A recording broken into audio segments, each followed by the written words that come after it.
Jennifer Hills, a novelist from New York City, travels to Louisiana to write her second novel. Along the way, she stops at a shop to get the keys to the cabin she'll stay at. At the shop, a man named Earl hands her the keys before instructing her how to get there. According to Jennifer, the purpose of her trip is for some peace while she writes. On the way there, Jennifer gets confused about the roads, so she pulls up at a gas station for some help. There, she meets Johnny, one of the attendants, who points which direction she should go. Johnny attempts to make a move on Jennifer, but she scares him after accidentally pressing her panic button. He spills a bucket of fluid, causing Andy and Stanley, his friends, to laugh at him. As Jennifer drives off, Johnny's embarrassment is evident. After the long stretch of road, Jennifer finally arrives at the cabin, which will be her home for the months to come. She immediately unpacks her belongings, ready to embark on a change of environment. The following day, Jennifer relaxes by the lake after days of working on her novel. She hears suspicious noises but does not pay much mind to them. However, the noises reoccur and make her uneasy. Jennifer walks across the nearby shed to check, but she finds nothing but bottles of poison inside. She accidentally spills her drink onto her clothes and goes to the kitchen to wash off the stain. In there, an unknown person is secretly documenting her half-naked. The following day, she jogs through the woods and stumbles upon an abandoned cabin. Out of curiosity, Jennifer enters to check how it looks like inside. However, she does not find anything interesting and continues to go about her day. Back home, she discovers that her sink and toilet are clogged, urging her to call a plumber, Matthew. He suffers from a mental disability, hence his stuttering way of talking. After he fixes the problem in her bathroom, Jennifer gets giddy and gives Matthew an abrupt kiss. For a moment, the shy Matthew blushes and runs outside because of it. In the woods, Andy, Stanley, and Johnny hang out and kill birds for fun. The brutality is recorded by Stanley, who has a passion for documenting anything random. Not long after, Matthew arrives and tells the group how he received a kiss from Jennifer. Johnny does not believe him, but Stanley confirms that it is real before showing a video of her in underwear. At nightfall, Jennifer still hears the creepy noises around the house and becomes more bothered by them. She sees a lifeless bird just outside her door, but other than that, she finds nothing. Upon returning inside, she sees her laptop with the group photo of the guy she met days before. She looks at it in horror before realizing that they are inside. Johnny, Stanley, and Andy taunt Jennifer all together, causing fear to the poor lady. Stanley calls Matthew, and Johnny drags him inside so he could also participate in their scheme. As the leader, Johnny initiates the group into threatening and letting Jennifer drink. When she refuses, Johnny becomes more agitated, leaving her no choice but to abide by his orders. He then asks Jennifer to show him her teeth and pulls her closer. Johnny pulls out a gun and forces it on Jennifer's mouth in a sensual manner. Andy approaches her and does the same thing, but with liquor, while Johnny forces Matthew to watch. Jennifer finds the courage to hit Andy's knee before pepper spraying Stanley. It allows her to escape into the woods and run to safety. Jennifer bumps into Stork, the local sheriff, along with Earl. In tears, Jennifer informs the two men of the assault that she has experienced recently. Stork calms her down by showing his badge, informing her that she is now in safe hands. The sheriff tells Earl to go home as he will accompany Jennifer back to the cabin. Moments later, Stork drives with Jennifer back to the cabin to confront the group. He bravely calls them out while looking for them inside the cabin. Upon examining the scene, Stork finds the broken bottle of alcohol and a joint belonging to Jennifer. He begins to interrogate Jennifer despite her pleas for help as if she is not a victim. According to him, she has no right to make false accusations about the men he knew since they were kids. Stork then orders Jennifer to face the window as he pats her down. However, he touches her improperly, revealing that Stork is the group's accomplice as the boys enter. While Stork points a shotgun at her, he orders Jennifer to get on her knees. Johnny picks her up while ordering Matthew to remove his pants.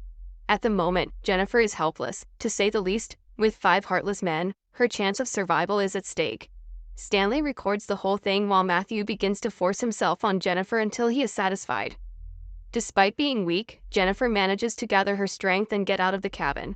Further into the woods, she stumbles upon the group again, where more sufferings await her. Andy drags Jennifer near a puddle and submerges her head a couple of times. As she lays on the ground, Stork removes his pants to force himself on her, ignoring her cries for mercy. After the men take turns on Jennifer, she gains consciousness and is now covered in dirt.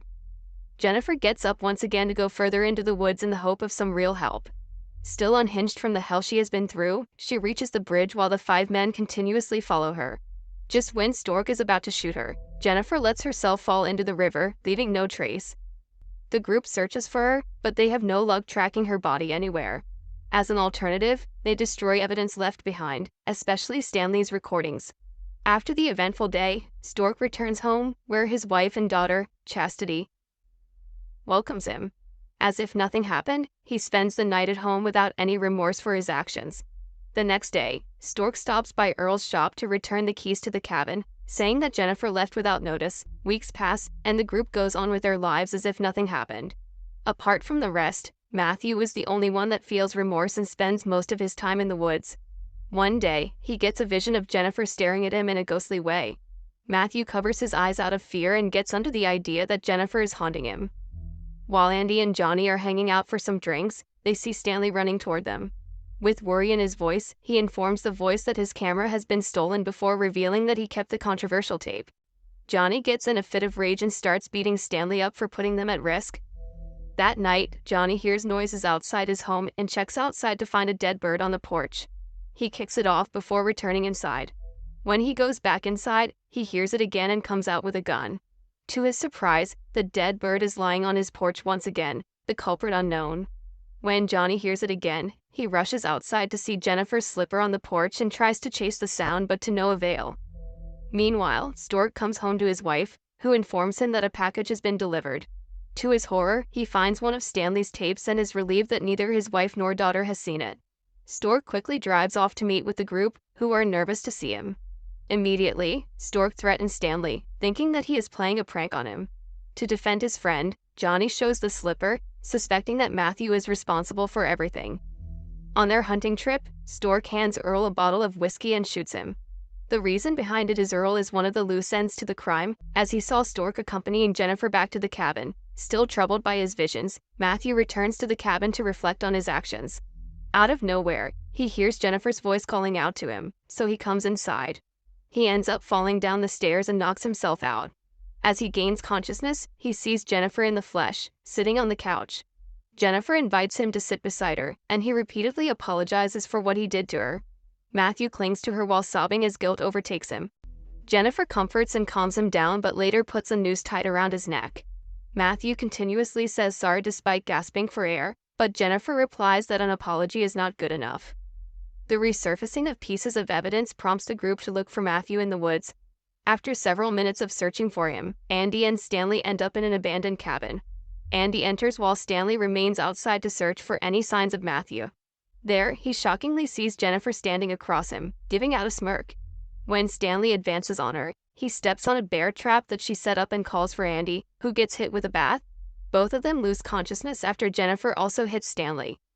After some time, Jennifer ties Stanley to a tree and records him with his camera.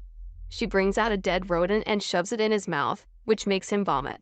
Jennifer then sets up the camera before using fish hooks to keep his eyes wide open. While recording him, Jennifer guts a fish and spreads its insides all over Stanley's face. The scent of the fish guts attracts numerous crows that begin to peck him. After some time, his eyeballs are eaten by the birds, and he bleeds to death. Meanwhile, Andy wakes up inside the rundown cabin, tied on a few boards over a bathtub. The water in the tub keeps rising just as Jennifer enters to check on him. Andy begs her to let him go, but she is sure about inflicting the same torture that she went through. Jennifer repeatedly submerges his head into the water before throwing in some lye and removing one of the planks. Andy is left with no choice but to hold himself up with all his strength to stay up, but his body eventually falls into the water. Because of this, Andy's face is eventually burned, causing death upon him. The following day, Jennifer stops by the local gas station where Johnny works. She seduces him by wearing a short skirt and attacks him the moment he comes close. As part of her plan, she brings him back to the cabin to release her wrath upon him. When Johnny gains consciousness, he finds himself tied to the ceiling without any clothing. His torment begins when Jennifer pulls out his teeth one by one using pliers, making him realize his mistakes. Jennifer brings out a gun and forces it on Johnny's mouth, just like what he did to her. However, he manages to laugh, which makes Jennifer more agitated. Using hedge clippers, she cuts Johnny's private part before shoving it in his mouth. He screams in terror before eventually bleeding to death.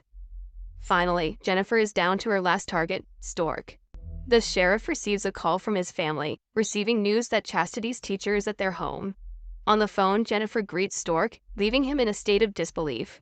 Out of concern for his family, he quickly drives back home only to find out that Chastity came with Jennifer. Stork arrives at an empty playground with his daughter still out of sight. Worries start to overtake him, and he runs back to the cop car, where Jennifer knocks him unconscious. Upon waking up, he finds himself inside the cabin with a rifle shoved inside him. Showing no mercy, Jennifer talks about how nice Chastity is and how he could stomach assaulting a woman. She shoves the rifle deeper, causing unimaginable pain to the sheriff. Across the room, Jennifer reveals that Matthew is alive but unconscious. A string attached to the trigger is tied around Matthew's wrist, which will kill both men if he moves. At this point, Stork desperately begs for his life, but Jennifer completely ignores him. Unbothered by his cries, Jennifer walks out of the cabin, patiently waiting for the situation to take its turn. Matthew eventually wakes up, urging Stork to calm him down. However, Matthew's mental incapacity causes him to panic and unknowingly pull the trigger, ending their lives. Outside, Jennifer realizes that she has gotten her revenge, and she celebrates with a faint smile.